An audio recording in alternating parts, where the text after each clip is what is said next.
Hello everyone, मैं हूँ इशिता और आप सभी का स्वागत है मिष्टी किचन में। तो फ्रेंड्स, आज मैं आपके साथ में शेयर करूँगी उड़द दाल की बड़ी की रेसिपी, जो कि भूरा कद्दू के साथ में बनाया जाता है। हर एक स्टेट में इसे अलग अलग तरीके से बनाया जाता है और मैं आज आपको इसे बंगाली स्टाइल बनाना बताऊँगी, जो कि हमारे घर पर बनाया जाता है। तो इसे बनाने के लिए मैंने 1.5 किलो दाल का यूज़ किया है और इसे हम अच्छे से धो लेंगे। दाल को हमें बहुत ही अच्छे से धो लेना है ताकि इसके अंदर जो भी डस्ट और गंदगी है वो अच्छे से निकल जाए। इसे हम 3 से 4 बार पानी बदल बदल के अच्छे से धो लेंगे, रगड़ रगड़ के। दाल को मैंने धो लिया है और ये अच्छे से साफ़ हो चुका है। अब हम इसके अंदर पानी भर के रख देंगे ओवरनाइट के लिए। बड़ी को सूखने के लिए दिन भर का धूप चाहिए रहता है, इसलिए ये सारा प्रिपरेशन हमें रात को ही करके रखना होता है, क्योंकि ऐसा माना जाता है कि बड़ी को जितना अच्छा धूप मिलता है बड़ी खाने में उतना ही ज़्यादा टेस्टी बनता है। तो बेहतर है आप सुबह इसे जल्दी ही बनाएं। तो यहाँ पर मैंने एक 3 किलो वजन का भूरा कुमड़ा ले लिया है और इसका पूरा यूज़ हम नहीं करेंगे, जितना हमें चाहिए रहेगा उतना ही हम यूज़ करेंगे। 1.5 किलो दाल में हम करीब 1 किलो कुमड़ा यूज़ करेंगे और ये मेजरमेंट बिल्कुल परफेक्ट है। और आपको अगर बड़ी थोड़ा खट्टा खाना पसंद हो तो आप इसमें बराबर मात्रा भी रख सकते हैं। अब हम कुमड़ा को पीसेस में काट लेंगे ताकि हमें इसे छीलने में आसानी रहे। अब एक एक करके हम सारे पीसेस को पील कर लेंगे। इसका स्किन काफ़ी कड़क होता है, तो आप चाहे तो इसे हंसिया की मदद से भी पील कर सकते हैं अगर आपके पास हो तो। अगर नहीं हो तो चाकू की मदद से आप इसे आराम आराम से पील कीजिएगा ताकि आपको चाकू हाथ में ना लग जाए। मेरे से भी ये बहुत ही मुश्किल से साफ़ हुआ था क्योंकि बहुत ही ज़्यादा हार्ड था ये। तो देखिए सारे कद्दू को तो मैंने पील कर लिया है। तो ये देखिए जो बीज वाला हिस्सा है ना, इसे भी हमें हटा देना है, क्योंकि इसका टेस्ट काफ़ी खट्टा भी होता है और ये है ना किसने में भी परेशानी आती है, तो इसे हमें ज़रूर से हटा देना है। सारे कद्दू को मैंने अच्छे से साफ कर लिया है। तो अब हम एक किसनी ले लेंगे और किसनी का जो मोटा वाला हिस्सा है ना, इसी से हमें इसे कद्दूकस कर लेना है। और आप चाहे तो ना इसे थोड़ा सा छोटा छोटा काट के और मिक्सी में पल्स मोड में इसे पीस सकते हैं ताकि ये थोड़ा सा दरदरा सा रहे।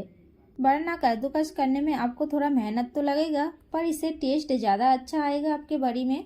तो इसी तरह हम सारे कद्दूओं को अच्छे से पीस लेंगे। सारे कद्दूओं को मैंने अच्छे से पीस लिया है। अब इसे है ना हम पानी डाल के अच्छे से धो लेंगे। कम से कम 3 से 4 बार हमें इसे अच्छे से धो लेना है।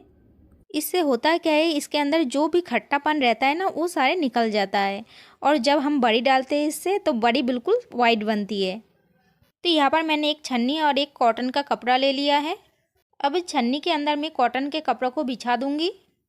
अब इसे मैं बेसिन के अंदर रख लूँगी ताकि पानी सारा अच्छे से ड्रेन आउट हो जाए। अब इसके अंदर हम सारे कद्दू को डाल देंगे। अब कपड़ा की मदद से हम कद्दू को अच्छे से छान लेंगे और दबा दबा के इसमें से सारा पानी निकाल देंगे। अब फिर से हम परत के अंदर इसे डाल देंगे और फिर से इसी तरह धो लेंगे। इस प्रोसेस को हम कम से कम 3 से 4 बार दोहराएंगे ताकि इसमें से सारा खट्टापन निकल जाए। अब हम फिर से इसका सारा पानी निचोड़ के अच्छे से निकाल देंगे और कपड़ों की पोटली बना के हम गठान बांध देंगे। अब इस पोटली को ना हमें किसी जगह पे टांग के रखना है ताकि इसमें से जो भी एक्स्ट्रा पानी हो ना वो निकल जाए। तो इसे मैंने नल के ऊपर टांग दिया है। अब हम इसे ओवरनाइट के लिए इसी तरह छोड़ देंगे। दूसरे दिन सुबह हम सबसे पहले दाल को चेक करेंगे। तो देखिए दाल हमारा अच्छे से फूल चुका है। तो अब हम क्या करेंगे, हम ले लेंगे एक मिक्सी का जार। अब इस जार के अंदर हम थोड़ा थोड़ा दाल को डाल के इसे अच्छे से पीस लेंगे। एक साथ आप बहुत ज़्यादा दाल को ना डालें, थोड़ा थोड़ा करके इसे पीसें ताकि अच्छे से पीस जाए। और इसमें हमें पानी का यूज़ भी बहुत ही कम करना है, बिल्कुल थोड़ा सा ही पानी डालें, क्योंकि इसका पेस्ट हमें थोड़ा गाढ़ा ही रखना है, ज़्यादा पतला नहीं करना है। आप अगर मिक्सर को ज़्यादा पतला कर देते ना तो बड़ी का जो शेप है ना वो बिल्कुल अच्छा नहीं आता है। तो आप कम से कम पानी का यूज़ करें इसे पीसने में। और दाल को हम बहुत ज़्यादा महीन भी नहीं पीसेंगे, हल्का सा दरदरा सा रहेगा तो चलेगा। तो इसी तरह हम थोड़ा थोड़ा करके सारे दाल को पीस लेंगे। तो देखिए यहाँ पर मैंने सारे दाल को पीस के रेडी कर लिया है। तो ये बर्तन मेरे को छोटा पड़ रहा था, इसलिए मैंने एक बड़ा सा बर्तन में इसे डाल लिया है। और कद्दू को भी मैं निकाल के ले आई और रात भर में देखिए ये बहुत ही अच्छे से ड्राई हो चुका है। तो अब हम क्या करेंगे, हम इसे है ना पिसा हुआ दाल के अंदर डाल के अच्छे से मिक्स कर देंगे। बेटर अच्छे से मिक्स हो चुका है। अब एक बर्तन में थोड़ा सा बेटर को हम निकाल लेंगे अब इसमें है ना हम थोड़ा सा टेस्ट के अकॉर्डिंग नमक डाल देंगे। अब नमक को हम दाल के अंदर अच्छे से मिक्स करते हुए फेंट लेंगे। हम बेटर को तब तक फेंटेंगे जब तक कि ना ये फूल के ने दुगना ना हो जाए।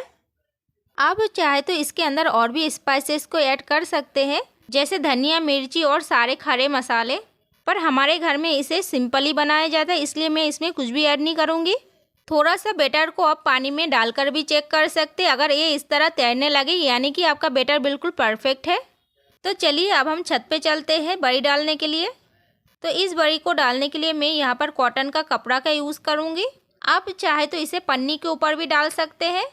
तो बड़ी डालने के लिए हम हाथों को पानी में इस तरह डिप कर लेंगे और हाथों में थोड़ा थोड़ा बेटर को लेके हम छोटे छोटे से बड़ी डालते जाएंगे। तो फ्रेंड्स, ये बड़ी खाने में बहुत ही ज़्यादा टेस्टी लगती है। तो आपने अगर कभी ट्राई नहीं किया है तो एक बार ट्राई करके ज़रूर देखिएगा, आपको ये रेसिपी बहुत पसंद आएगी। हमारे घर में किसी भी रसीली सब्जी या फिर भाजी के साथ में इसे बनाया जाता है। तो फ्रेंड्स, आपके घर में इसे कैसे खाया जाता है और आपको ये रेसिपी कैसी लगी हमें कमेंट करके ज़रूर बताइएगा। तो सारे बड़ी को मैंने डाल दिया है। अब इसे हम एक दिन का पूरा धूप दिखाएंगे और एक दिन बाद बड़ी अच्छे से सूख चुका होगा तो अब हम इसे पलट देंगे। तो बड़ी आपका अगर सूख गया होगा तो ये बिल्कुल नीट और क्लीन निकलेगा, और अगर नहीं सूखा होगा ना तो आपको ये निकालने में परेशानी आएगी। तो इस स्टेज पर आप इसे ज़बरदस्ती ना निकालें, एक दिन का धूप में इसे और सुखा लें, वरना आपके बड़ी सारे टूट जाएंगे। तो हमारा बड़ी तो अच्छे से सूख चुका है, तो अब हम इसे निकाल के इस तरीके से पलट के रख देंगे ताकि दूसरे तरफ से भी ये अच्छे से सूख जाए। अब 2 दिन हम इसे अच्छे से और सुखा लेंगे। तो पूरे 3 दिन में हमारा बड़ी बहुत ही अच्छे से सूख चुका है और आप देख सकते हैं ये कितना वाइट बना है और ये खाने में भी बहुत ही ज़्यादा टेस्टी बना है। आप इसे किसी भी एयर टाइट कंटेनर में भर के पूरे साल भर के लिए स्टोर कर सकते हैं। और गर्मियों में जब सब्जियां नहीं मिलती है तब आप इसे आलू के साथ में बना सकते हैं, भाजी के अंदर डाल सकते हैं या फिर किसी भी रसीली सब्जी के अंदर बना सकते हैं। ये बहुत ही ज़्यादा टेस्टी बनती है। तो फ्रेंड्स, आपको अगर रेसिपी अच्छी लगी है तो प्लीज़ इसे लाइक करें, चैनल को सब्सक्राइब करें और बेल आइकन को दबाना बिल्कुल भी मत भूलिएगा ताकि मेरा न्यू वीडियो की नोटिफिकेशन आपको मिल सके। And thank you for watching.